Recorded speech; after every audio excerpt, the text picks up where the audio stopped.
Probably hasn't got a cut in a while. Still not pretty false.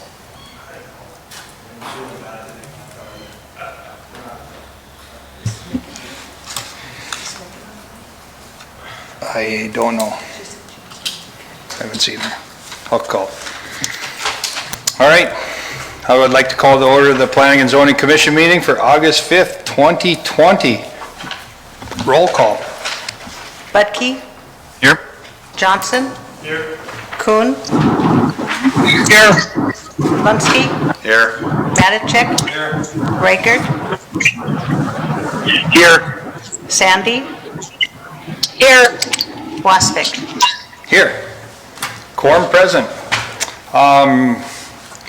Reading and approval of the minutes from our July 1st, 2020 meeting. Comments, questions, concerns, motions?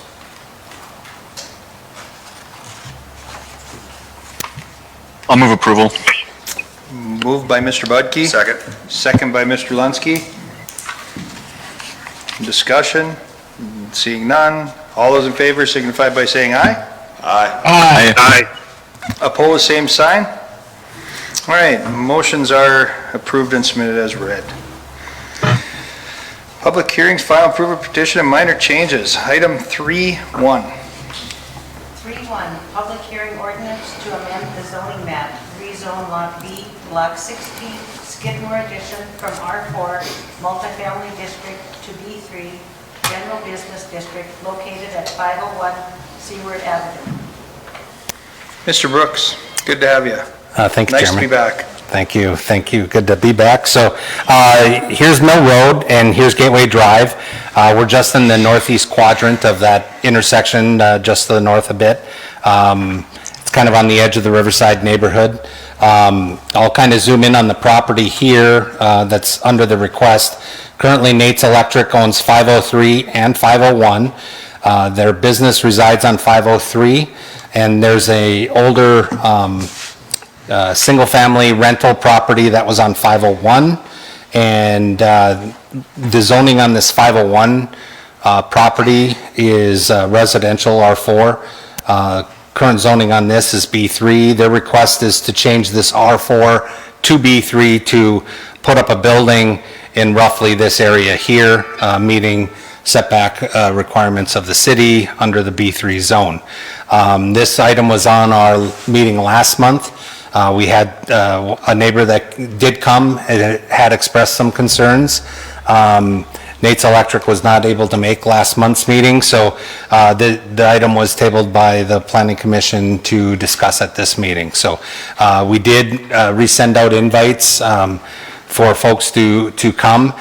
We did include within that staff report as well, if you recall, there was some pictures that were submitted by the neighbor. I'll kind of run through those real quick. Here's the property. I was showing the above look of it. Here's where Nate's Electric currently sits. There's the rental property there. And these are the ones submitted by the neighbor. Here's another shot. I think the property is just beyond this building. This building is actually a different owner. That's the one on the owner fronting Mill Road. And here's some additional pictures. I think last time was mentioned about the storage of the tractor or the trailers that were on the property. There's the pictures that were shown at the last meeting and submitted. Here's a look down the alley from the north looking to the south. And again, there's the property up in this area here.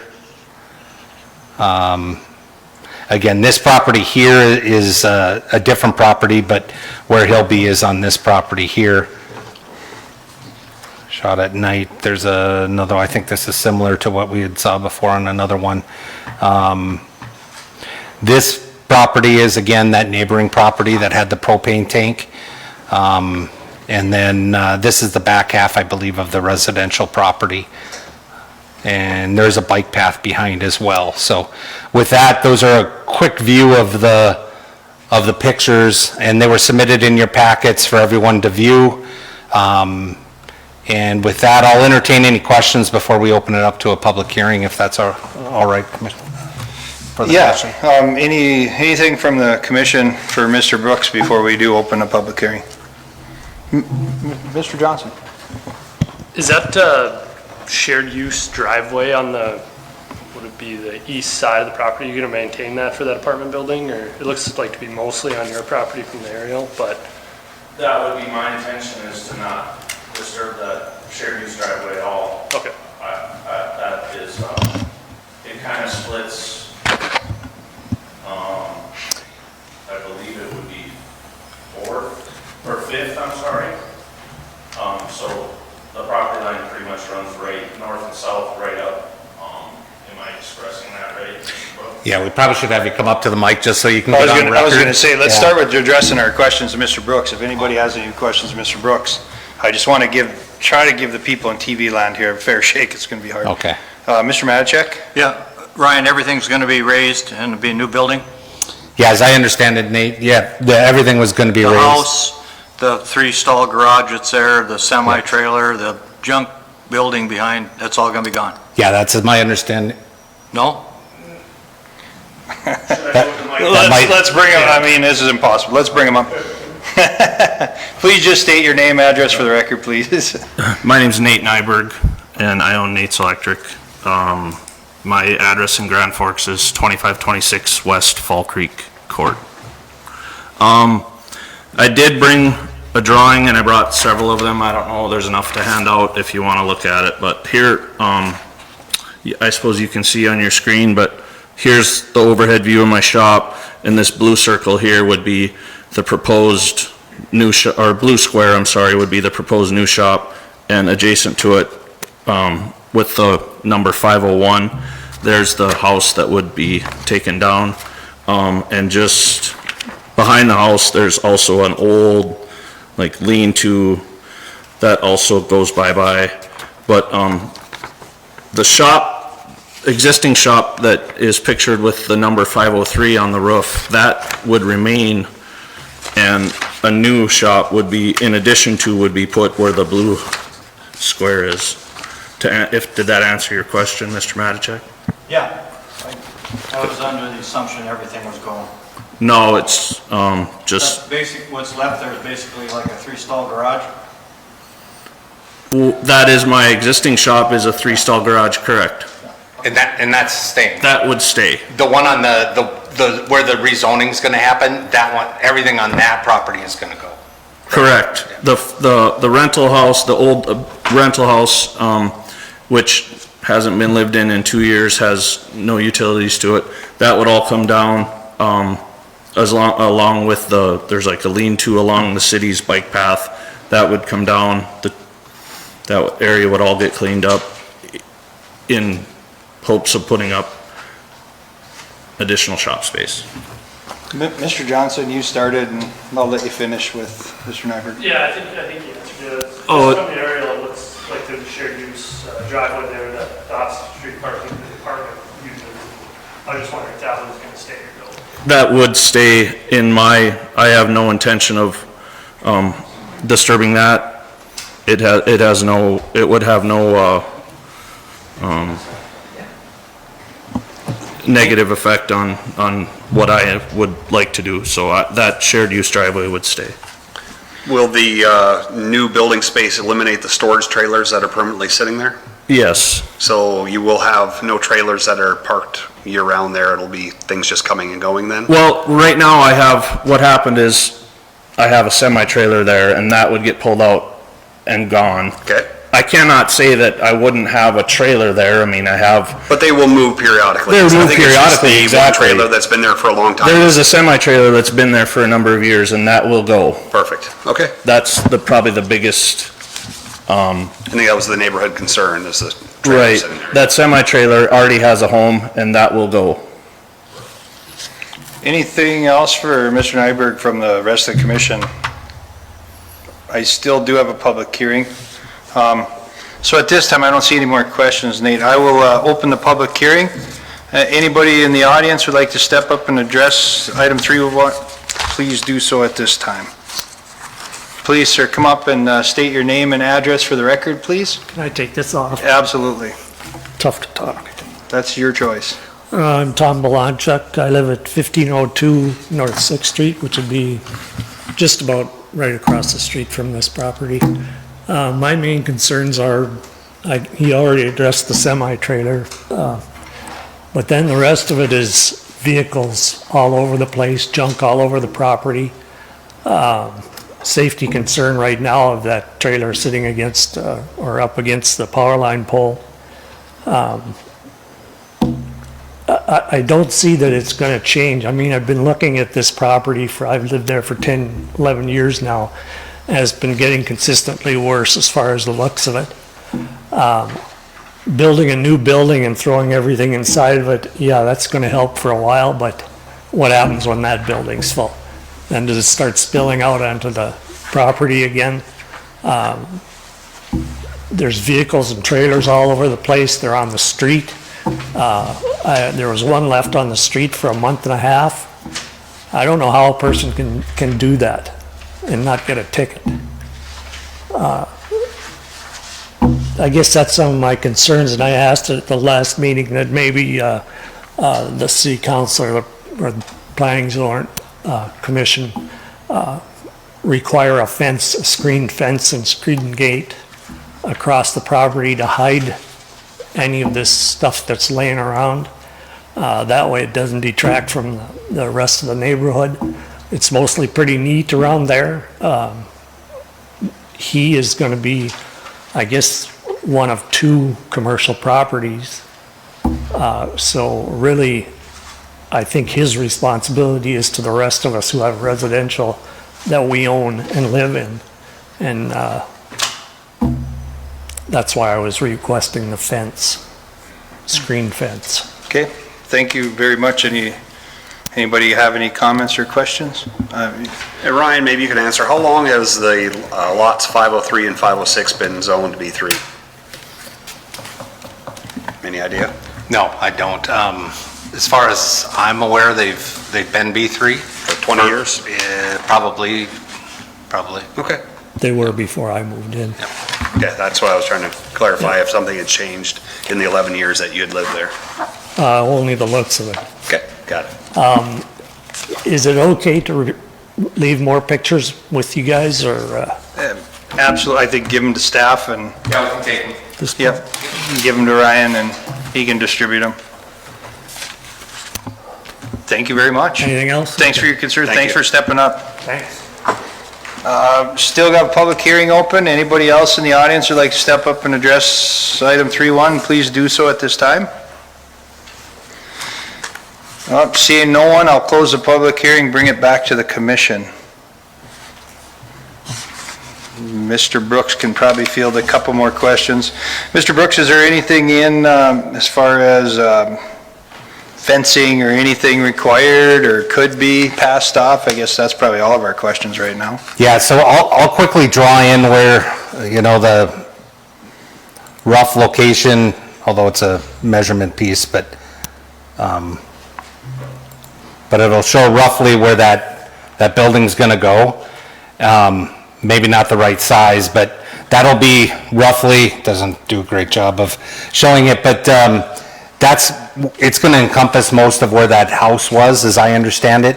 It's gonna be 25 feet off the street. What you're gonna see in terms of fencing, when I had originally talked to him, it was more about fencing over here on this side. And we did know that access was gonna stay just because half of it's on the residential side. It's where they access in to this parking area. But he's gonna access this garage from his existing driveway. So your pieces that are left to fence would be this piece and then whatever portion, I guess, up here. But you're gonna be looking at the side of the building. So it'd be similar to, although a little bit further back than this, and he wouldn't be able to store on that side of the building. So I don't know if the fencing on that side would mean as much. I think really what I'm hearing from this individual is maybe he'd like fencing over here. But I think this piece is going to be gone. But that would be the biggest piece I think that would be possible. Code does require a buffer yard here, but the buffer yard it's for trees rather than fencing. So when commercial's across the street from residential, so it's a buffer yard B. So, you guys could require that, make that condition of that he fences a portion of this, that's certainly possible.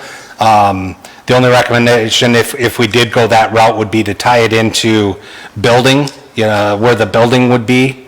I'll clear this again. So if a building's gonna come here, that he would just tie in the fence to where the building's at, because I just don't know if you're gonna see. So the building will be ahead of the other building, closer to Seward? Yeah, it would be up here. He'd go 25 feet back here. So if I measure this real quick, that's the requirement of code, is that he has to be 25 feet back. So that starts him at about this range here, right about at the end of that pickup. That's how far it's got to be back. Mr. Matichak? Yeah, just one more question. Would you consider having a fence for your security purposes, gate and stuff, just to protect your own property? No, Okay. I don't have any security concerns. I'm not opposed to a fence, but to answer your specific question, I don't have security concerns, so a fence I put up would not be related to security.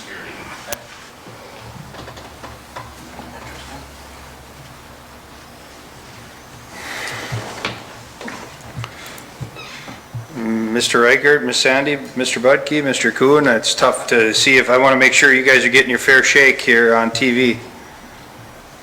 And gals. Yeah, I've got a question. Ryan, you were saying that there's a buffer yard required. So if I'm looking at that first picture where the semi-trailer is parked, should there be a tree buffer or something there? Is that what you were saying? So this one here, Alex? I can't see your screen. Okay, yeah. Would there be a buffer required there? Yeah, it's tough because the way the code reads is every 100 feet you need 6 trees. And we do count berm trees. Yeah, this one, we probably require 1 in that area.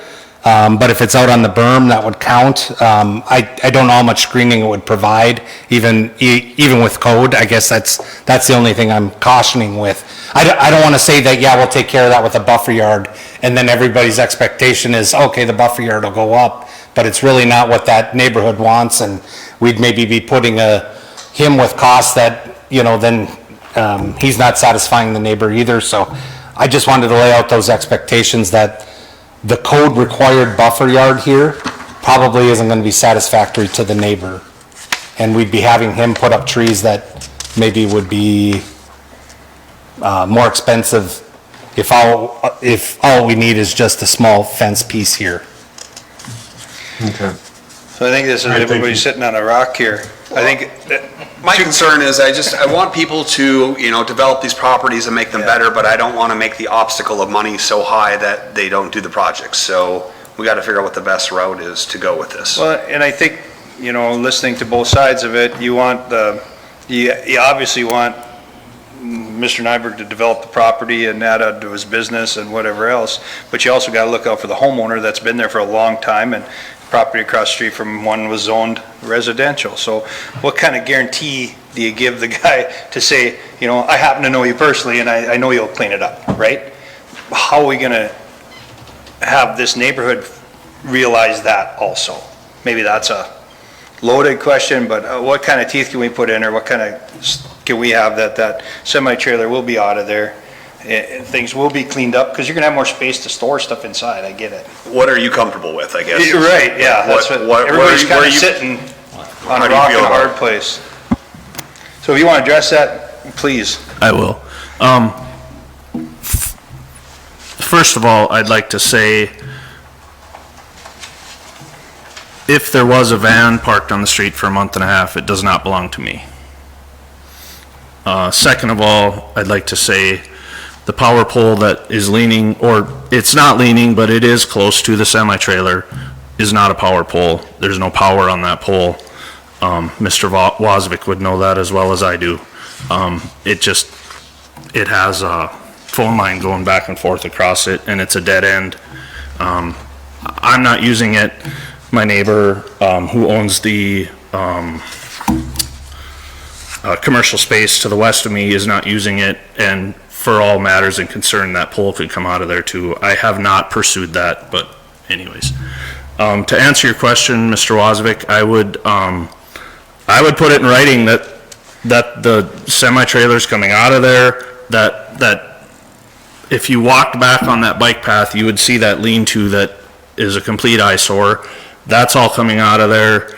The house would be coming out of there. The property will definitely be an improvement, and I would be willing to put those things in writing.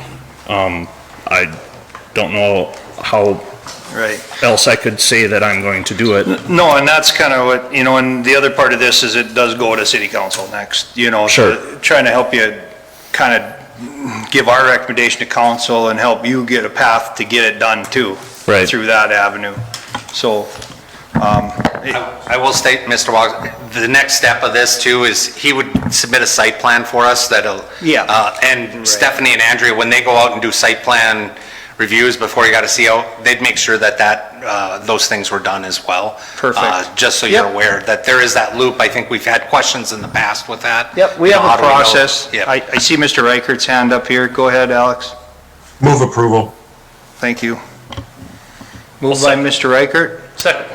second by, I got Mr. Matichek, I heard first. Second, yes, sir, I see it. Yeah, I close the public hearing, but please, come on up. We've got a motion and a second on the floor, so. Thanks, anyway. As far as that pole, it's supporting the power lines that are across the street, so that's the safety issue, not the power itself. This is the van being pulled off the street in front of his property onto his property. I guess as far as the fence goes, or your ordinances as far as buffer zones or whatever, buffering the properties, all I'm thinking about is just, could there be a screen fence across the front of the property and the sides? And a gated. And I think that's something neighborly can work out, but I'm just gonna be honest with you, the last time we did one of those, it turned out worse looking than if you'd have just left it open. Well, I submitted some pictures You and know, they looked but really nice. that's either here nor there, not my decision. Right? It's not required. Right, right, Unless you want it for security. right, yeah.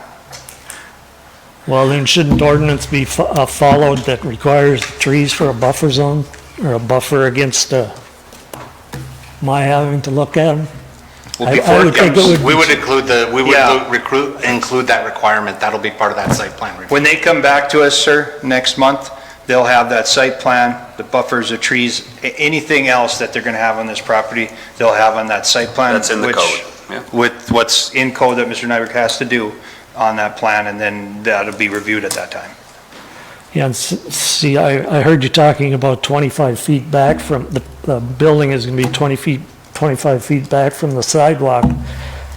That's gonna leave plenty of room for parking cars. And this red Dodge pickup here has been there for 2 years. The white van now has been there for 6 to 8 months. I thought city code was 2 months without moving a derelict vehicle. They have to move. But I may be wrong as far as commercial property. That's how I read it as far as residential property. They haven't moved. And so you know my concerns that it's starting to look more and more like a junkyard. When I first moved in, there was the white building there and nothing else. It looked fine. But it's just been getting worse and worse. No, your concerns are heard. Thanks. No, thank you. Okay, with that, any further discussion? We have a motion and a second. With that, I will call for the vote. All in favor, signify by saying aye. Aye. Opposed? Motion carries. 3-2. A 3-2 public hearing, ordinance to amend zoning map, rezone Lot 1, Block 1, Grand City Small Re-subdivision from B2 Shopping Center District to B3 General Business District located at 1900 South Washington Street. Mr. Brooks? Okay, so the next two items are actually related to each other. The first one being the rezone, which we had on the last meeting. The second one's the replat, which we had talked about was going to be the follow-on. So I'll quickly go through those. So we're talking about the Kmart area, the Kmart building, which is located here. Here's South Washington Street. Here's 17th Avenue South. I think most people know the Grand Cities Mall area and then Kmart. But the zoning currently is B2, which is a shopping center district. Their request is to make this B3. I think we're going to probably have, I think there'd be potential for further requests to make the rest of this area B3. It just hasn't come in yet.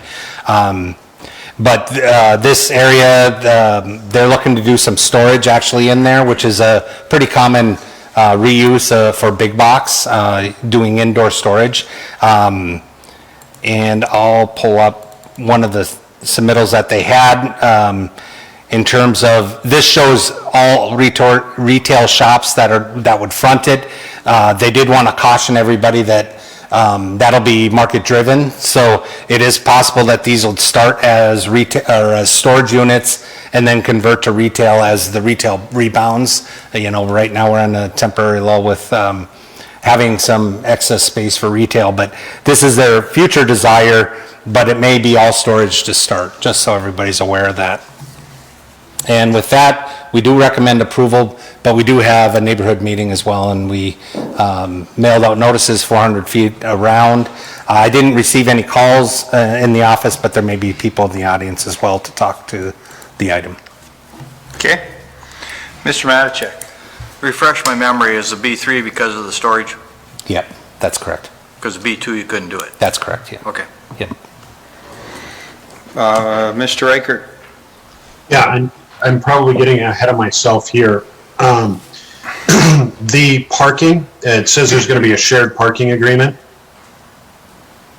Yeah, that's correct, yep. This is going to be condoed, so as you see with the next item, the plat, the building itself is on its own lot. Right, and it concerns me that, I mean, there's plenty of room for parking there, that they're not doing any parking, and I'm afraid, you know, with all the redevelopment and whatnot going on here, that the parking gets lost somewhere. And I don't know how we can do that. I know in the past we've had the shared parking agreements, we've seen them before we vote on something like this, but you know, with different plans for this location, how can we ensure that 30 years from now there's still parking that's associated with this lot? Okay. Yeah, I understand the question. So what would happen, any improvement, any build on this other parcel will require our site plan approval as well. We'll be evaluating those as a whole. Okay. Does that make sense? Okay, so if they tried to develop the parking lot to the east of that Kmart lot and there wasn't sufficient parking, we could stop that. Yeah, we would say, Okay. Yep, that's correct. Thank you. Yep. And we do anticipate that that parking lot will be redeveloped, and I think it's actually a good thing, but you're right that we'll make sure to have those precautions that this building is taken care of as well. Well, yeah, and that was my understanding too, is I thought that was going to be developed into something which, quite frankly, looks super cool from what I've seen, but I don't want them to be so super cool that they forget parking for this lot. Yeah, I think the current owners and the new owners are both in conversations on how that will work, and that'll be all part of that condo agreement. Yep. Okay. I tell you what, I'll open up the public hearing on this. Anybody in the audience would like to step up and address item 3.2, please do so at this time. Seeing no one, we'll close the public hearing, bring it back to commission. I just remember hearing, we spent a whole bunch of money on this big study in the Midtown and all this stuff, and then now we're gonna make it storage units. Sorry, my wind just went out of my sail. I'll move approval. All right, moved by Mr. Lunsky, I'll second. second by Mr. Kuhn. Any further discussion?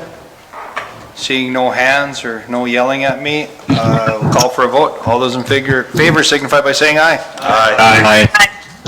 Opposed, same sign. Okay, 3-2 passes. 3-3. 3-3, public hearing fast track, replat of lots 1 and 3, Block 1, Grand City Small, re-subdivision located at 1900 South Washington Street. Mr. Brooks. Yeah, and I think the title on this one should just be Lot 1, Block 1. We'll get that corrected, but this Lot 1 is going to be just, it's going to be split into two. So Lot B, you can see is just going to be the building footprint for the old Kmart. That's what the new owners will own, and Lot A will, as I understand it, remain in the foundation's hand until further notice. One of the items to Mr. Reichert's comments earlier, were two items that we're asking for on the plat: submit a title opinion and parking lot agreement. So nothing further would be seen on this plat. Apparently the plat was fairly complete, but those two items are being requested, so that's where that parking lot agreement came in as well. And that'll be checked when we do site plan approvals as well.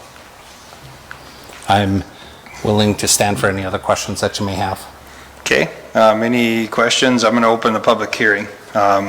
Anybody in the audience would like to step up and address item 3-3, do so at this time? Seeing no one, I'll close the public hearing, bring it back to the commission. Mr. Reichert. Move approval. Second. Moved by Mr. Reichert, seconded by Mr. Lunsky. Further discussion? Seeing none, all those in favor signify by saying aye. Aye. Opposed, same sign. Okay, 3-3 passes. Item 3-3, public hearing fast track, replat of Oh. lots 1 and 3, Block Q, Bunch and Eshelman's, second edition located at 1002 First Avenue North. Mr. Brooks. Here's another redevelopment area, or somebody who's bought a house and has looked to do some things, and he's actually been working on this probably longer than he's actually been in conversations with us, but I think the first conversation I had with him was about April or May. I don't know how long he's owned the property, but it's located right here. Here's North 10th Street and First Avenue. I should probably start with a zoom out. Here's North Washington. Here's University, so it's just to the south of, say, the Red Pepper by a block or two. So it's right in this corner. Across the street is a Century Railroad track. To the east of it is railroad track, so it's right as it bends and heads up to the old mill area. The house on the property, and keep in mind this was recently purchased, but was in really tough shape. I think our inspections department was looking at potentially tearing it down. A new owner came in, took a look at it, and decided they were going to redevelop it, and they came up with some options with us. Started back with Board of Adjustments. There's some side yard setbacks, some other things that they looked at on how to improve the property and essentially try not to, in this case, I think it's going to improve the neighborhood. So the gentleman, and we've gone through the Board of Adjustments, he's got his approvals needed. His next step was to do, pull up our staff report. He's going to do a threeplex on the property. This does a pretty good job of showing it. So right now there's a single family located roughly in this location here. He's going to put up a triplex on the property. He's going to keep the garage that's on the north side of the property. That'll be under a different lot. So this is going to be subdivided into 4 lots. The splits will come right down the shared property wall, similar to you see on most triplexes that are going to be individually owned. There's a condo agreement that's going to be coming. Engineering specifically is having them work on, and I think you'd already been talking with plumbers on how to get sanitary sewer serviced into here, as well as water to feed those individual lots as well. So he's done everything the right way. It's been a long process, and I actually think it'll improve the neighborhood, although we may get some additional units, but they will be affordable from that perspective. So I think it's actually a pretty good thing. Although this plat, we don't do the direct mailings. Those direct mailings were had on the Board of Adjustments, and we didn't have any neighbors show up at that meeting. So just to kind of backfill you in on that information. But with that, I'll stand for any questions that you may have. Okay, any questions for Mr. Brooks before we do have a public hearing on this one also? Seeing none, I'll open the public hearing. Anybody in the audience would like to step up and address item 3-4, do so at this time. Seeing no one, will close the public hearing, and that brings it back to the commission. Move approval. Moved by Mr. Johnson, Second. second by Mr. Budke. Discussion, none. Vote, all those in favor signify by saying aye. Aye. Opposed? Motion I'm having trouble today. Motion carries. 3-5. Item 3-5, public hearing fast track, replat of lots 3 and 5, Block 1, Opportunity Park, First Re-subdivision located at 3900 South 42nd Street. Mr. Gingler.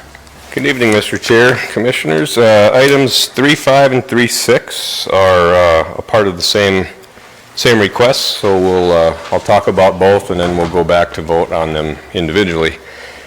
What you're seeing on your screen now is the current facility of the new Ironhide Bobcat facility just on the west side of I-29 south of 36th Avenue.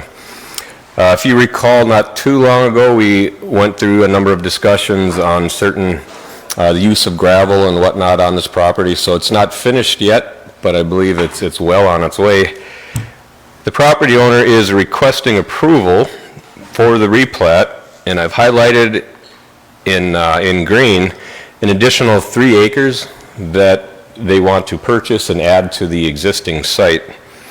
It should be noted, as I referred to the previous decisions to approve the use of gravel and all the other conditions, does not apply to this newly platted lot.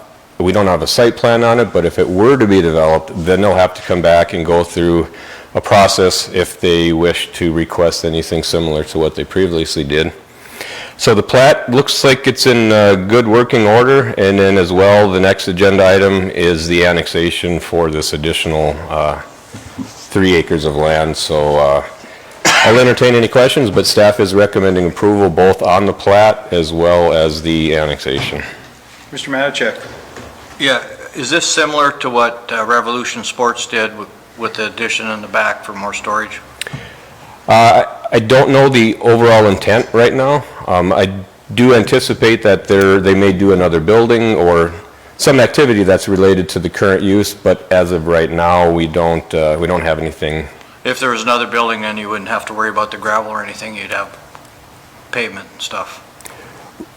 Right, I mean, we would apply, when something comes in, we'll apply all the standard rules. Then at that point, if the owner wishes to request anything otherwise, then it'll come back. But didn't we give a conditional use permit to Revolutions for a back lot some time ago? There was some provisions at one point, I don't recall the specifics, but it was a number of years ago. I think the owner kept the property, if I remember right, and they got a lease on it, and then... I think that's gravel. Yeah, that's what I want to find out. I think that was gravel, yeah. Right. Okay. Any other questions? This time I'll open the public hearing. Anybody want to address item 3-5, do so at this time. Seeing no one, close the public hearing, brings it back to the commission. Alex. Mr. Reichert? Move approval. Moved by Mr. Reichert, I'll second. second by Mr. Kuhn. Discussion? No further vote. All those in favor signify by saying aye. Aye. Opposed, same sign. Okay, 3-5 is good. 3-6, is the annexation part of that same piece? Yes, Okay? and staff's recommending approval on the Okay, annexation. I don't have a public hearing. She's in our court. Move approval. Moved by Mr. Lunsky. Second. Second by Mr. Reichert, was that? Yep. Okay, discussion, none. Vote, all those in favor signify by saying aye. Aye. Opposed, same sign. Okay, 3-6 passes. 3-7, Item 3-7, public hearing fast track, replat of lots 2 and 3, Block 1, Wells Concrete, First Re-subdivision, located at 5000 Demers Avenue.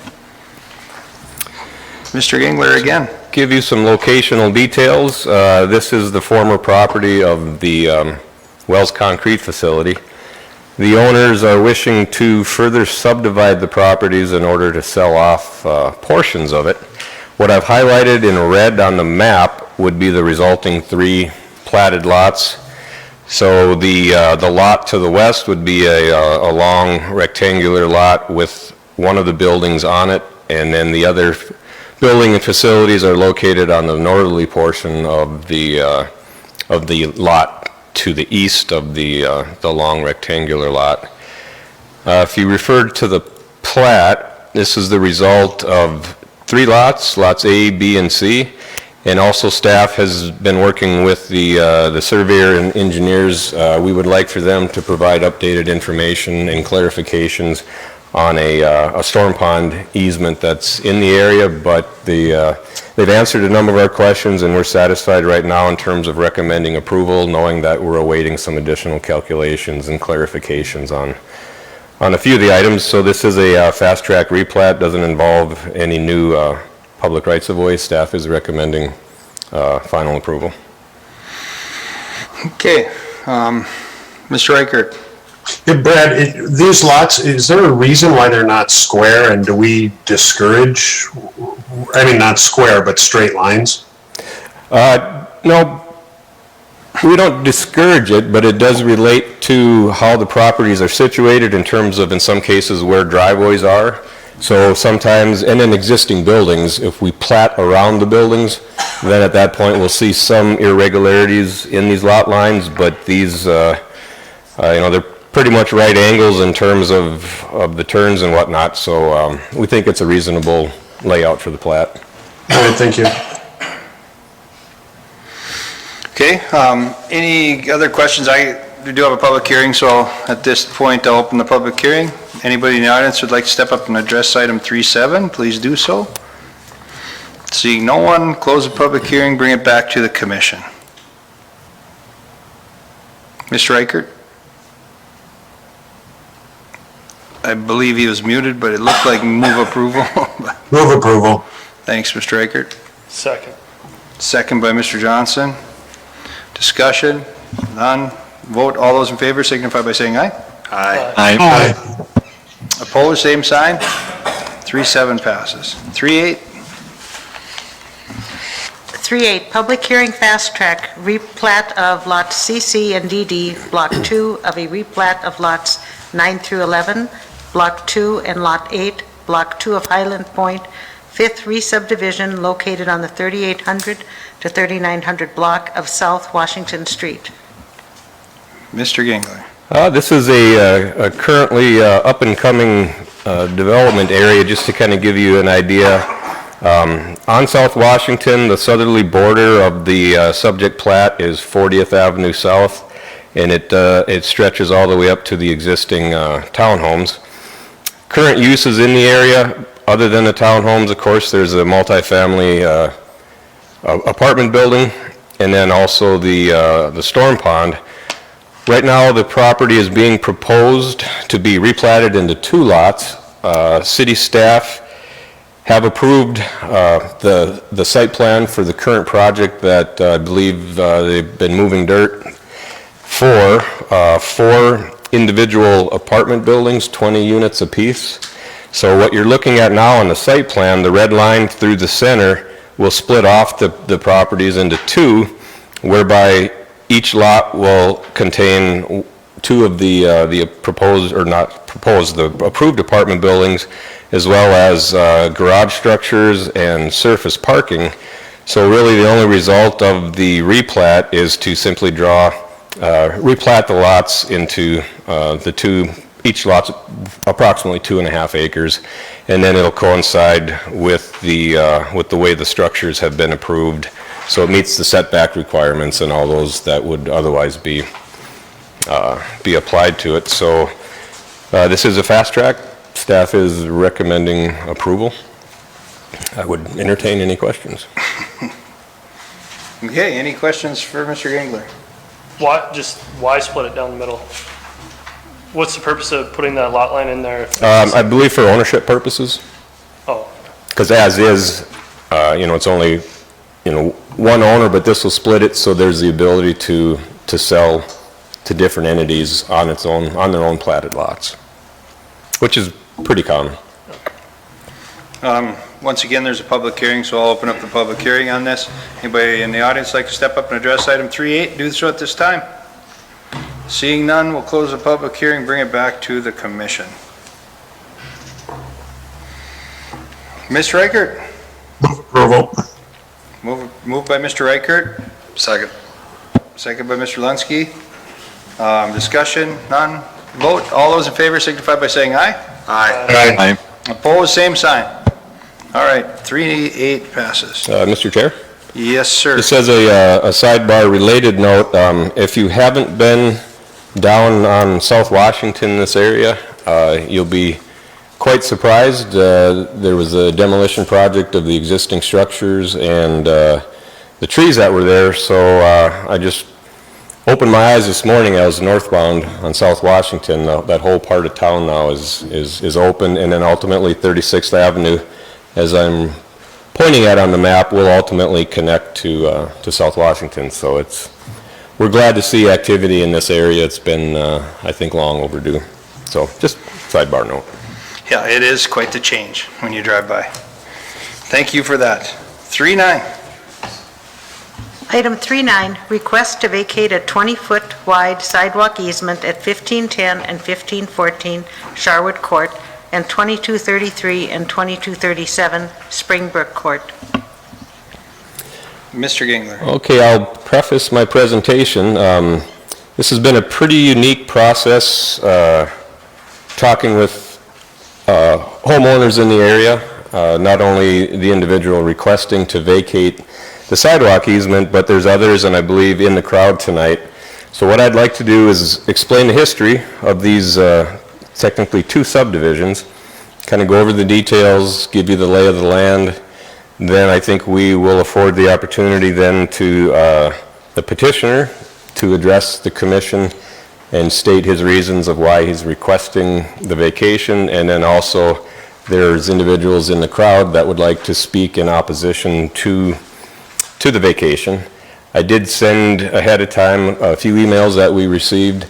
I think all in all, there was, in terms of, we mailed out a notification of this request, which is unique in and of itself. For vacations, we typically don't. It's just the adjoining property owners. In this case, I had to make a judgment call as to how broad of an area would we notify of the meeting. There's no right or wrong answer, but there was limitations on how far do we actually go. So we sent out, this is Charwood Court, where the cursor's pointing. So we sent to all of Charwood Court, and then on Springbrook Court, all the way to Ryder Road, just those properties adjoining the street. Again, there was no right or wrong way, but that's the decision we had. So now to get a little history, we have Red River High School that's on the south of these two subdivisions, to give you some reference. This area was platted back in 1974-75 timeframe. At that time, what I'm showing in the green lines were a total of 20-foot sidewalk and utility easements, 10 feet on either side of the lots that are on those properties. However, over the years, sidewalks were never installed, which is, if you recall, a few months ago, we had long debate over whether sidewalk easements should be in this new subdivision that we dealt with at that time. So this has some history behind it. There is one easement that I was able to identify on the very north that there is a sidewalk. It's, from the bird's eye view, it doesn't look like a standard sidewalk that we would see in some of these easements, but nevertheless, there's the easements. So I did run a lot of this by our city attorney, just to keep him apprised of what's going on. The easements are, like any other easement, for the use for specific reasons. In this case, it's a double, both the sidewalk easement, which is intended for public use, as well as the utility easement, and in addition to whatever private utilities might be in the subject easement that we're going to talk about. if the vacation is approved, or regardless of how it turns out, we're not suggesting that the utility easement portion of it be vacated because of the existing utilities, which we've done with roadways before and those types of things. So the subject properties that we're talking about, this is Charwood Court, so we have South 20th just off to in this case, the right side of the map. So there's 4 properties that petitioned and signed to request to have the overall 20 feet of the sidewalk easement to be vacated. My discussions with the 4 individuals was primarily with the owner of 1510 Charwood, who has expressed his concerns, but I'll let him speak directly to his request. So how I see this turning out, after tonight, your recommendations will go to the city council for Monday, August 17th. Vacations are a little bit different than annexations and others, where the council will receive the recommendation and then set a public hearing date for at least 30 days out, which, because of the calendar and some of our notice requirements to the Grand Forks Herald, now that they've shifted how they do things, it won't catch up to the city council if it moves along accordingly until, I believe it's the first Monday in October. So there's going to be quite a waiting period that will follow once the council sets that public hearing. With that, first I'd ask, are there any questions just generally about the area or anything else related to the history? I should clarify one thing. In 1982, the city council adopted an ordinance that allowed the city council ultimately the authority to require this type of sidewalk to be installed. So right now there is no sidewalk, and you'll see, as we'll probably discuss, the way the properties have developed, that portions of each driveway are within the easement, which the city does allow. Easements can be a very fickle matter. There are certain things you can and can't do. Driveways and sidewalks are typically allowed, so we don't feel that it's necessarily an illegal encroachment, so to speak. You'll find them in several areas around town. However, again, this one is very unique, where ideally in 1975 or 76, when these homes were being built, there should have been a sidewalk, just like others in town, that cut through these properties to accomplish what we think the original idea was for all these other existing easements.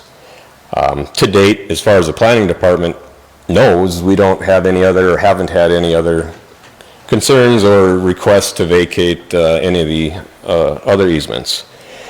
I think I've covered most of at least what I wanted to initially address. With that, I would ask the commission if we could invite Mr. Miller, who is the owner of 1510, to address his concerns, and then we can discuss those, and then I would also suggest then we open it up to others in the audience that would like to speak to the matter.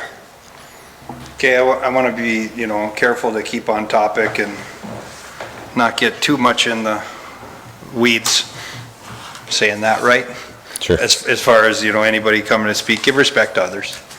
I know it could be a hit. I grew up in this area. I was telling Brad that I was on Springbrook Court. My best friend lived on Charwood. I crossed that thing about 8 million times in my little life. But fun deal. So yeah, let's invite the homeowner up and let's hear the concerns, questions, comments. Mr. Miller? Please, your name and address for the record. Good evening, Stephen Miller, owner at 1510 Charwood Court. So when I purchased my house in 2013, I was never made aware that there was an easement there. So I felt like I should have been disclosed, you know what I mean, but not just by the realtor, but by the previous owners. There was an easement there. I would have never purchased that property had I known there was an easement there. There's no sidewalk, there's nothing there indicating that there is actually an easement there, which kind of really irritates me. So the sidewalk was never put there. So, I'm not here to petition the utility boxes, those are fine, those things don't bother me. So my biggest problem is that there's no clear path. And you can kind of look, if you come from Springbrook, you look through, you can kind of look, you look straight ahead, that there was a design for an easement to be put there. But once you get past that and you get into the Charwood Court, now it kind of goes around a little bit, and there's really no clear path to where the easement actually starts. So what happens is my driveway is the easiest access point from where that easement is. So what happens is lots of people come through and walk up my driveway, and it gets worse in the wintertime. So people come through and they don't want to walk through all the snow. So basically a shortcut, go through our vehicles. So I park my truck there, and my fiance, she parks her vehicle there, cuts through our vehicles and cuts right down the middle of our driveway. There's a gentleman here, he's used our driveway to bike he has used his bike multiple times, gone up and down our driveway. There's been instances where we've had to confront people to say, we have to remind them that you're on private property, you can't be on our private property. So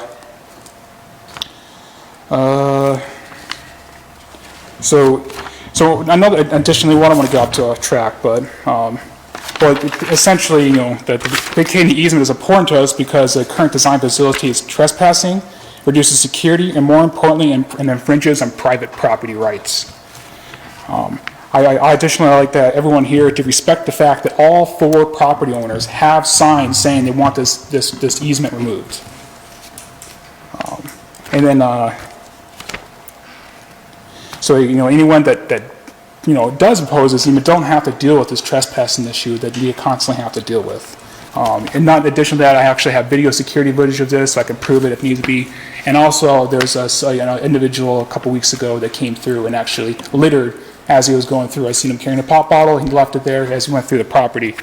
And additionally, our front window is really close to the easement. So, there's been instances where people window peeking or, are honestly just taunting us as they go by because they know that we don't want them using the easement, or not using the easement, but using our private property and taunting us like, hey, we can go through the easement here and, there's nothing you can do about it. So as you can see that this easement causes more issues than actual value. Thank you very much. And I guess, anybody have any questions before the gentleman sits down? Mr. Engler? If I could, there's some additional presentation material that'll help sort of describe in terms of where things are situated. So what you're looking at is the front of both homes at 1510 and 1514, coming right off of Charwood. So looking in a westerly direction, this is one of the utility boxes that was referred to. Now, if you can, we'll have to toggle back and forth between this and then the overhead map. But where that 10-foot lies on both sides, part of the driveway that we talked about on the north property. So everything within these 2 red lines are subject to this sidewalk easement.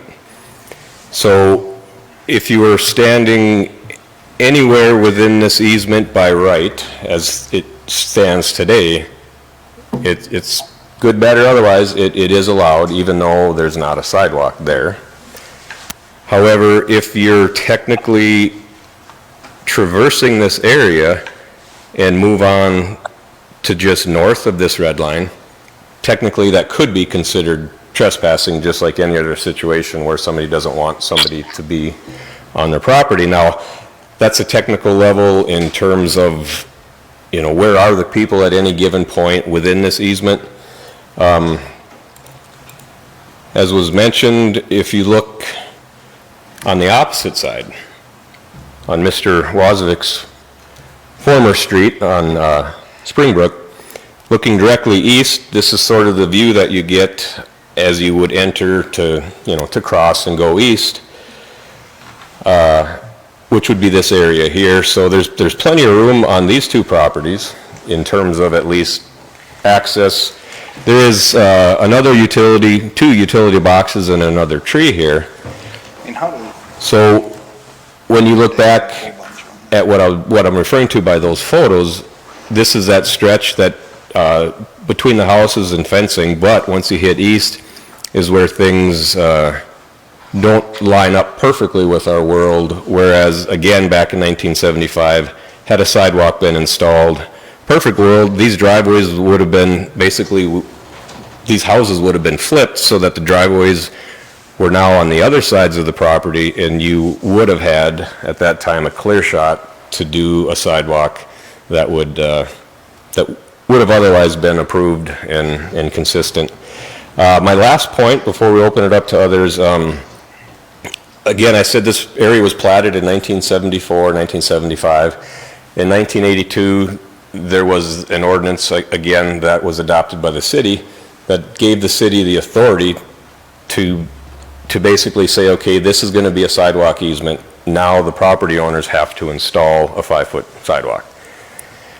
There's one provision in that 3-part ordinance that says if it was anything platted prior to 1982 was excluded in terms of probably like a grandfathering or some decision that was made at that point in time. So in 1982, the decision was made, let's start requiring these sidewalks to be put in, but if you're already platted and developed, so in this case, by that time, these homes were already built, that ordinance says that the city doesn't then have the ability to go back by code enforce a sidewalk to be installed. However, adjoining property owners always have the ability to request and install sidewalks, just as we would in your front yard adjacent to the public street. So again, there's a lot of moving parts to this, a lot of history. I see the biggest moving part is now we got to clean up somebody's mess. With all due respect, sir. Well, I look at it and I go, you know, and anybody can jump in here, just go for a second, but you've got a utility box in the way. The city's allowed a driveway addition or two, trees, whatever. There's no sidewalk system in any of the courts. Yeah, to tie I'm anything together. and I grew up here running through that same hole, but back then there was no trees and no nothing. I guess I'd like to hear, and correct me if I'm wrong, anybody from somebody who thinks it should stay, Sure. right? I want to hear the other side of the coin. Absolutely. And I saw the emails and a couple of the letters, so I'm struggling. Yeah, and here's Can I ask a the area question? that I referred to. Miss Sandy's, was that you, Megan? Yeah, it was me, and I'm just wondering, where does this lead to? Like, what is the purpose of the sidewalk, that we need that instead of people using sidewalks that are already in place? Okay, I can, at least from a platting standpoint, I can explain that in terms of rationale. So you see these series of the easements that were installed, or I should say approved on the plat, but to the west we have a linear greenway / parkway with pedestrian facilities running north and south, connecting east and west. So I think the original philosophy at that point was to put these sidewalk easements in so people could have, you know, an east-west pedestrian access way. And it is as well as north-south, but these easements tie into, you know, public streets and public sidewalks. So I think that was the philosophy at that point in time, that these easements would go through residential dwellings, but then ultimately connect up to possible destination points. So you'll hear people making reference to using it by kids going to school, the public library. So everybody probably has maybe their own purpose over the years, and again, it's been, you know, several decades. So that's I think the rationale that was applied early on when this area was platted and planned for. There's no sidewalk. Does that answer your question, Miss Sandy? Yeah, and so that, I see that you circled that one in blue, and that sidewalk isn't in. Did you say that the other green lines, the sidewalk is actually in those spots, or are those just easements as well? To the best of my knowledge and vision, looking at the maps and driving by the properties, yeah, those that are just in the solid green line, to include the one in the blue circle, do not have sidewalks today. Okay. And the one green that's highlighted do a close-up, on this map, does have a sidewalk that connects the court to Winter Green Court, which ultimately connects to, I believe, 13th Avenue. So as far as I know, this is the only one, and if you can kind of tell on the air photo, part of that easement is the driveway, then it goes into a sidewalk, I believe there's some fences as well, and then ultimately leading out to Fall Creek Court, again going through, the side yards, so. Good, better, otherwise, this is an example of one that was put in at some point in time. We don't have record of exactly when it was, at least at our property records. Would you think then if we're discussing this one, whatever's kind of decided here, if we decide to vacate that, we would be vacating the others in the neighborhood that haven't been put in, or? I would say no, simply because if no one's requesting or has issues with them, and they've been there, for many years, I don't think we would take it upon ourselves to pursue any further vacations unless the property owners come forward and request to do that. Okay, thank you. However, this is going to lead into further discussions on how we do these easements, whether we do them, and if we do, are we going to shore up the rules for them to assure that in 30 or 40 years, we're not back, well, I won't be, another crew isn't here discussing this, so. So who pays for the sidewalk? You The said now adjacent, it's the property owners, but is that like a special assessment to the property owners? And is it just the adjoining property, even though the whole neighborhood is essentially using this?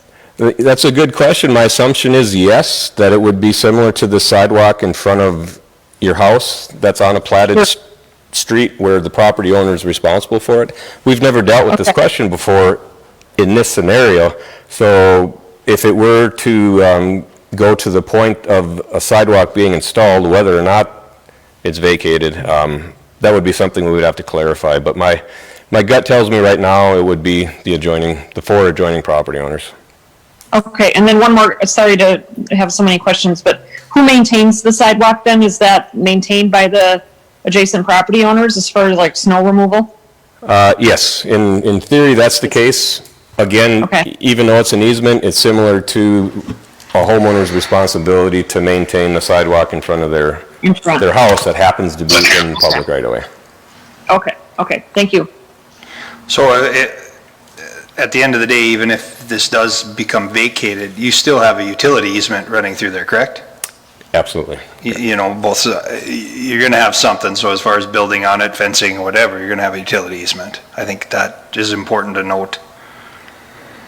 And I think we should also discuss when all parties are able to address their concerns, that if it's not going to be vacated, I think it would be to everyone's best interest, one way or another, to try to reestablish some kind of sidewalk. Again, if the commission and council choose to deny the request, I think it's reasonable to provide something to the property owners, whether it's a variance for adding another fence into a utility easement, some way, shape, or form.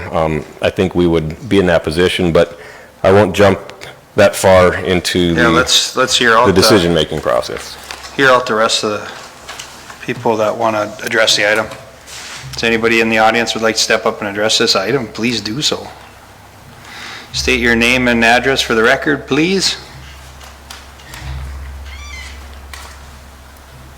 My name is Chuck Gibbs. I live at 2221 Springbrook, and I've lived there since 1978. One of the reasons I bought our house there is I own a community service center at 1506 South Washington. I walk out of my front door, I walk through the easement down 15th Avenue to my business every day. And I've done it for 42 years. I take that back. I couldn't do it this year because this gentleman put up a no trespass private property sign, and we couldn't walk through there. My wife and I, we walk every night, and we walk that area because I like to walk up and check my business at night. And it's gotten to be the walking, talking tour, because I know everybody. Excuse me, I got a sore throat.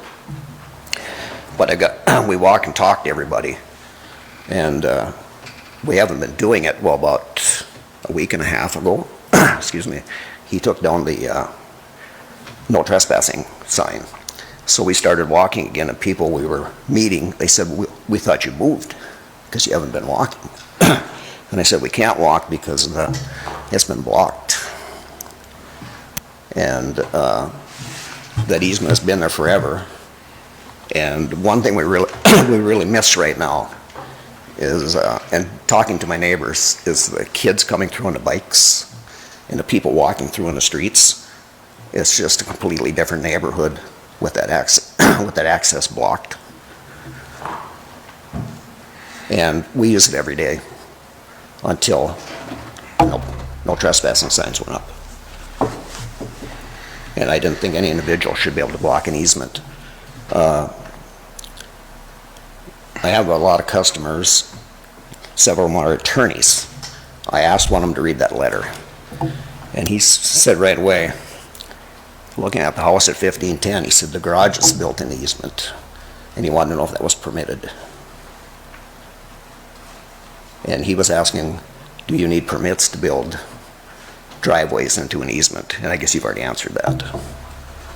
But I'm not the only one who uses it. That easement was used so much that there was a trail going through there where there's no grass growing. So as to not using it, that was very busy. Steve lived there too, and I only walk by my house, so. As to not being used, it was very busy. And I would request to keep it open. A lot of my neighbors are here. I know they used it. So, I just say follow the rules. You know, ignorance of the law doesn't mean you're, you know, I sympathize with them for buying a house not knowing the easement was there. But as to blocking the easement, that's pretty ridiculous. And many years ago, the house on the south side expanded into the easement, as you've seen on that map. And I called the city and I said, you know, we don't know where to walk anymore. And whoever I talked to said, well, you can still walk there, but it's too expensive to move those utility boxes. So we want to keep it as a walking easement instead of putting in a sidewalk. And this summer I've been talking to Bev Collins and Ryan, and I said, you know, I need to walk there to get to work. And I said I can't with the no trespassing signs up. So easements are for the public good, not for one or two people's goods. So thank you for listening. Thank you. Mr. Gingler? Just for one point of clarification, although some of these air photos may appear that a structure is encroaching into something or over something, we don't use this as a survey document because the angle that these photos are taken from, year by year, due to the angle of it, it'll skew things to where it could be 1 foot off, 3 feet off. Not to be argumentative, but just point of clarification that that hasn't been pursued or determined as to whether or not those two structures do encroach. So I just wanted to clarify that. Any words of wisdom out of the commission? Yeah, I have a question. Please, go ahead.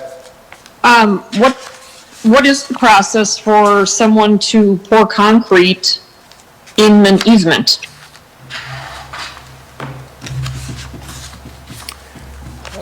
Excuse me. I think over the years it's happened in a couple different manners. If it's a brand new development, we take a look at what the easement is and make some determinations. But I think in general, and Bev is here if I speak out of turn, but for these types of residential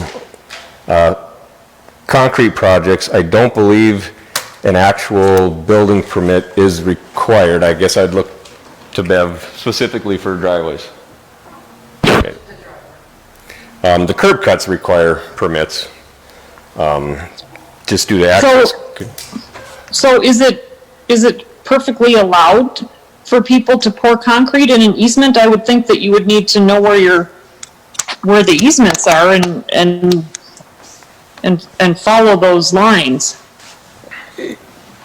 Yeah, So easements did are, someone do something they shouldn't have done and now it's there? I guess is more what I'm getting at. yeah, I guess the way staff is looking at it is that by placing that cement, even though it's for their driveway, I don't think, and, you know, we can further research it, but I don't think that would have been cause to deny it. There's been times where encroachment agreements have been pursued. Typically, those are for signs, like a physical upright structure that's placed within an easement. But with, and Mr. Grasser probably would agree with me that over the years, it's been, it's a difficult thing to manage because on the one hand, you don't need a building permit to put up, for example, a 6-foot site obscuring fence. No, there's no building permit required. It's just that the individual homeowners have to be aware that if they build a fence across their lot line, for example, that's clearly a violation. So there's not an easy answer to the question. What's done is done, I guess. Right. But so if it's decided that the sidewalk should go in, does that mean that part of that concrete that was poured within the easement needs to come out?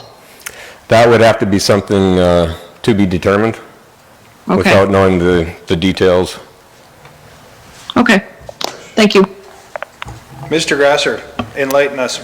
Well, I'll try to do a little bit. The issue of easements is always pretty interesting because the property owner still owns the property, right?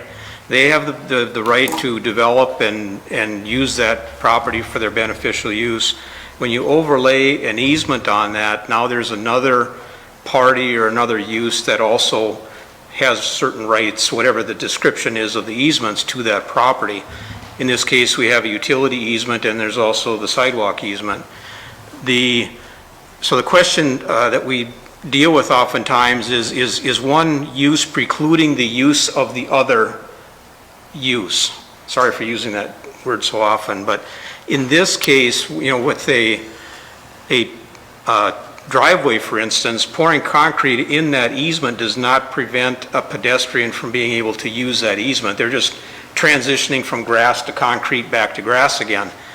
And most likely, if you were actually to put a sidewalk in that easement, more than likely you would just tie the sidewalk into part of that driveway, you know, and kind of come out the other side if you can envision that with the sidewalk. So I'm assuming the sidewalk would basically go down the middle of the easement as best you can. If it would become a city project like that, we could also require some of those utility boxes to be moved. But again, conceptually, that's the hard part is you know, the driveway in this case, and you see it in a lot of photos, there's lots of driveways encroaching in all of those easements, right? They don't preclude a pedestrian from being able to use that easement in and of itself. So those wouldn't be excluded, you know, even if somebody asked permission to do it. Brett, thanks, Mr. Grasser. Can you pull up that one existing sidewalk that does, the sidewalk that does exist in the easement in that area? You had a picture of it. Yeah. I was just surprised, I saw it really quick, that it does actually hug, it uses the driveway and on both ends. I guess I was surprised. I wanted to make sure I saw that right. Right, yeah, the overall. Yeah, it goes in and out of driveways. So I thought I saw that, and I just wanted to look at that one more time. Right, that's the existing condition with Yep. this, and I believe this is a 2020 spring photo, so it's relatively recent.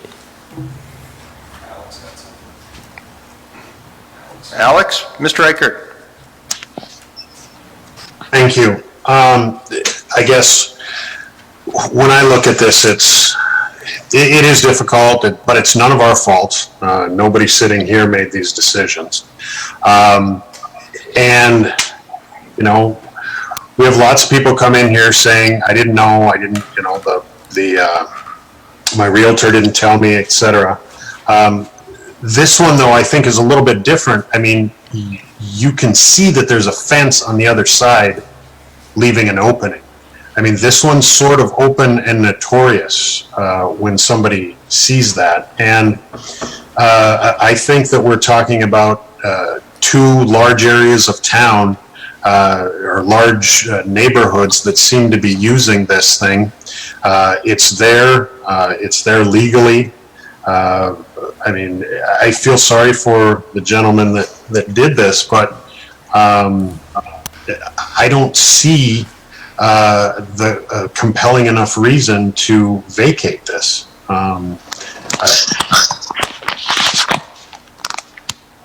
So it's just my thoughts on this. I mean, I'm not in stone, but that's certainly where I'm going. It seems pretty obvious when you look down the driveway of this place that, well, why are those two fences not, why are they leaving that opening there?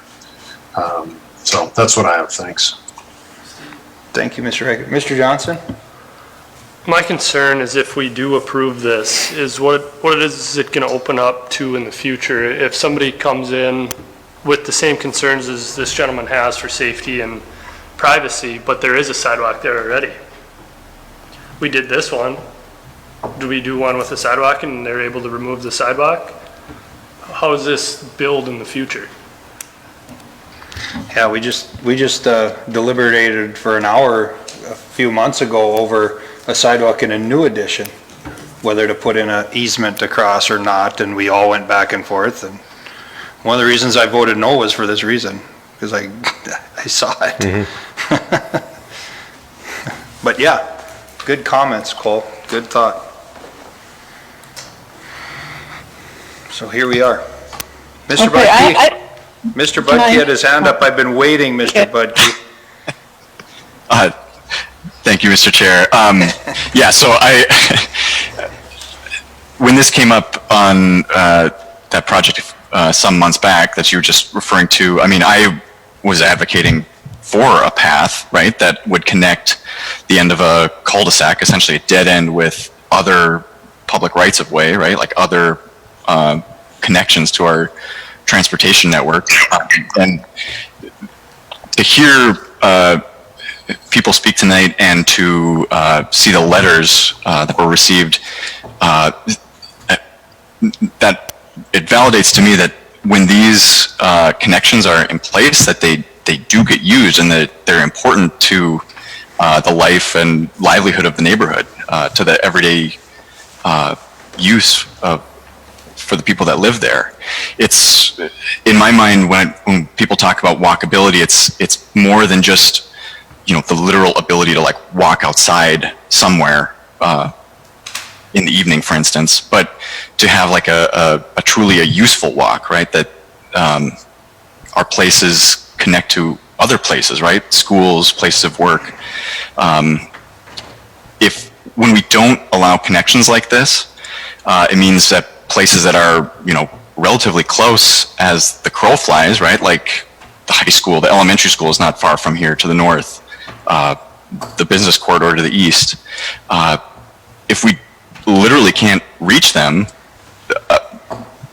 they're no longer walkable, right? Like they're no longer, there's no longer a useful walk to be had there.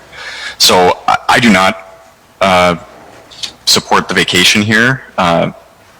So that's all. Thank you. Thank you very much, Mr. Budke. Mr. Reichert? Yeah, I'm going to move to deny this just to get this thing moving along and sort of focus us. I'll second that. Yes, I'll second. Okay, I think Alex made a motion to deny. I had some crosstalk there. Megan, I believe, seconded it first. Was that correct, Megan? I did, yes. Okay, thank you. Sorry, Frank, I just No, that's fine, heard that's fine. two things. So, okay, we have a motion to deny and a second on the floor. And that's a motion to deny the vacation, just so we're all clear on this. Any further discussion? I'd like to say something if I could. Miss Sandy, go ahead, please. Yep. So I just closed on a property just as an example, and the title company reached out to me to say, hey, did you know that there's an easement? So although it's unfortunate that he didn't know that that was there, it's been there for apparently a very long time, and due diligence will show where, if there's an easement on the property. So I stress this all the time, but because we hear this all the time about, I didn't know, nobody told me, but it's not necessarily, you can only take what a property owner says so far, and although your realtor should tell you, it's truly the buyer's responsibility to do their due diligence, because it's one call to the city. So I can't really support doing that just because somebody didn't know. But I have to say, I am, and this isn't a secret, I am not a fan of these sidewalks that go through people's yards. And I know from selling real estate that most people don't love living next to those, but I would really love to see that that it be required that the sidewalks go in during development. So that if there is going to be a sidewalk, everybody knows. Because this seems like a very odd situation where, I might walk in the neighborhood and not know that it's there because there's no sidewalk. So I'd also love to have someone explore putting the concrete in so that it is actually a sidewalk and it keeps people of the driveway cutting through somebody's personal property to get to the easement. I think that would just clean it up. And I would hope that the other ones that are in the neighborhood that don't have the concrete yet, if we could find a way so that people know where these are and it's not a surprise. Thank you, Miss Sandy. Mr. Miller, I saw your hand up. Did you want to say something more? I understand. I think we're in a rock and a hard place here. Well, I think this is a big loss for private property rights. Like I said before, when I purchased this, that there was no clear indication that there was an easement. And I think that any reasonable person, and we could take a poll, to walk up there and point and tell me which property there has an easement and which one doesn't. I don't think anyone would.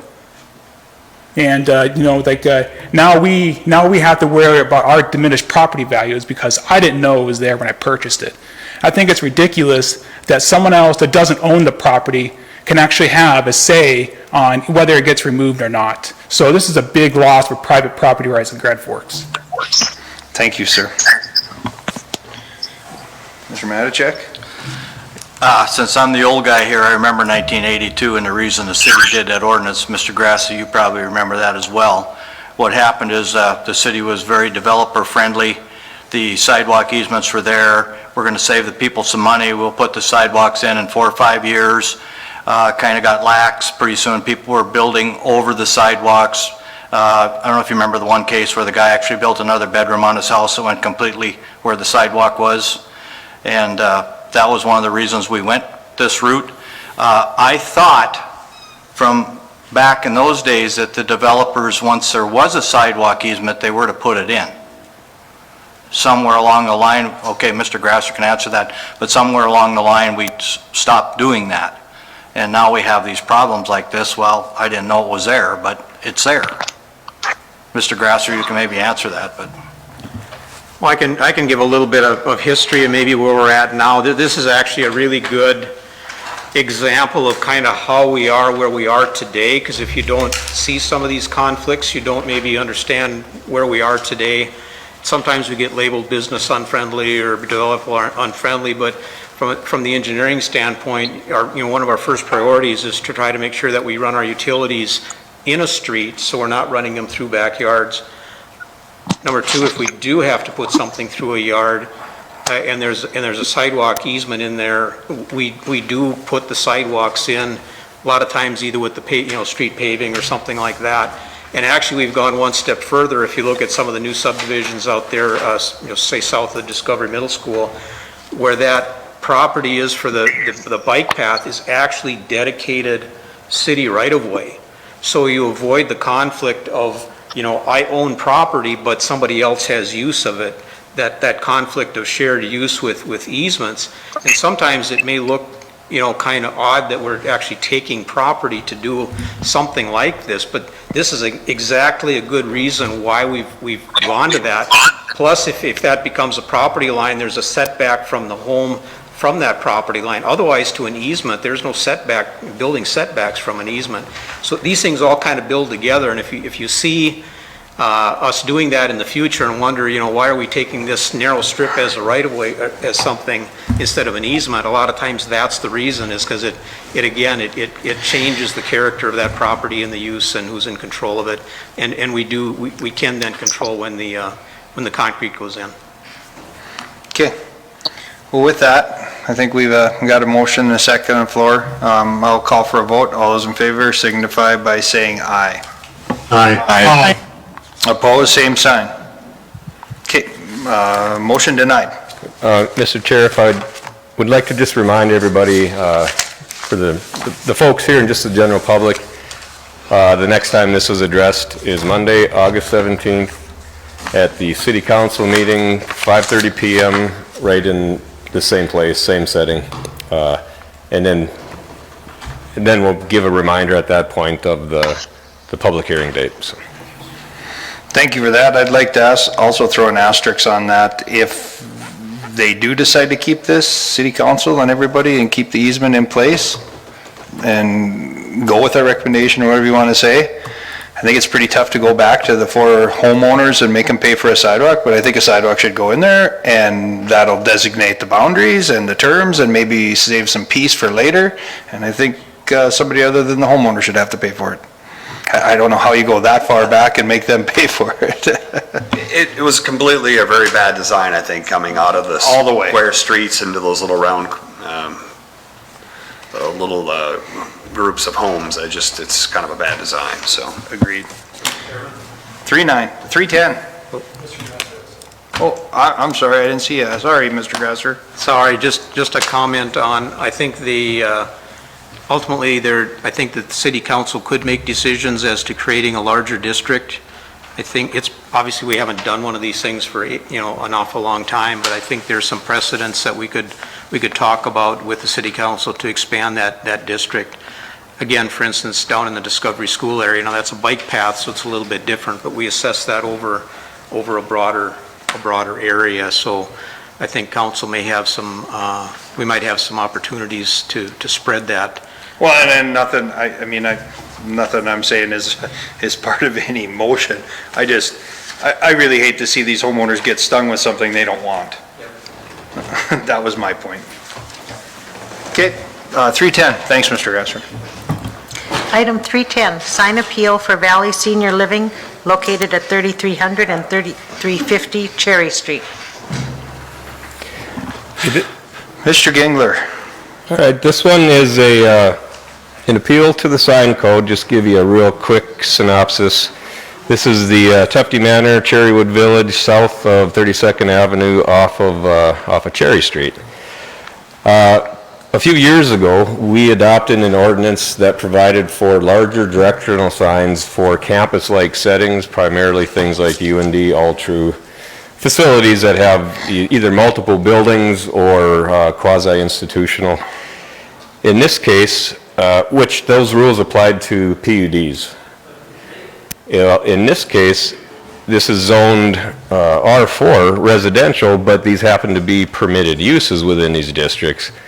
So we can't look at the use as far as what sign regulations to apply. We have to look at what is just stated in code for directional signs. And what staff is suggesting, and I've included, as an example, this particular type of sign has already been approved for Valley Senior Living. There are other facilities around town that happen to be within PUDs. We've taken a look, and you can see on the air photo the superimposed sign. By no means is it anything that we consider to be an obstruction or distasteful. There's no electronic components to this, unlike others that we've had for the residential areas. So by granting of this variance, as I stated in the staff report, We're just allowing a higher sign with slightly more square footage that would otherwise be allowed. But this would be a good example of the signage ordinances that we have out there that things need to change, and they will, in terms of both this example and others. We all know that the sign code's never going to be perfect. Every time we do pass an ordinance, something inevitably will come by that's different and otherwise. So we'd like to keep that on our radar, but with this particular sign, I think it serves a valuable purpose to the customers, the clients, the visitors. So with that, staff would recommend approving this appeal as stated in the staff report.